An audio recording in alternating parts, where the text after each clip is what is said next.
உன் லைஃப்ல biggest mistake இருக்குன்னு தெரியுமா? மற்றவங்க உன்னை ஜட்ஜ் பண்ணக்கூடாதுன்னு நினைக்கிறது. ஆனா பீப்புள் ஜட்ஜ் பண்ணுவாங்க.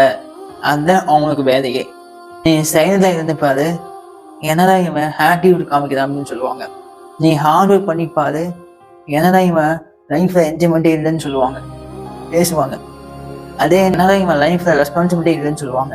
சைக்காலஜிக்கலி ஒரு கான்செப்ட் இருக்கு. People don't judge you because of you are you. அவங்க ஓன் பெர்ஸ்பெக்டிவ் தான் பார்க்குறாங்க, அவங்க ஓன் பெர்ஸ்பெக்டிவ் தான் பேசுகிறாங்க.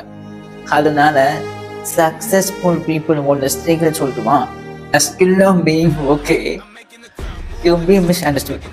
இல்லை ஸ்கில்லு மட்டும் நீங்கள் கற்றுக்கிட்டீங்கன்னு நினச்சிக்கோங்க, எவனுக்குமே போய் அப்ரூவ் ஆகணும்னு அவசியமே இல்லை. உன்னுடைய கோல் நோக்கி போவேன், உன்னுடைய பர்பஸ் நோக்கி போவேன்.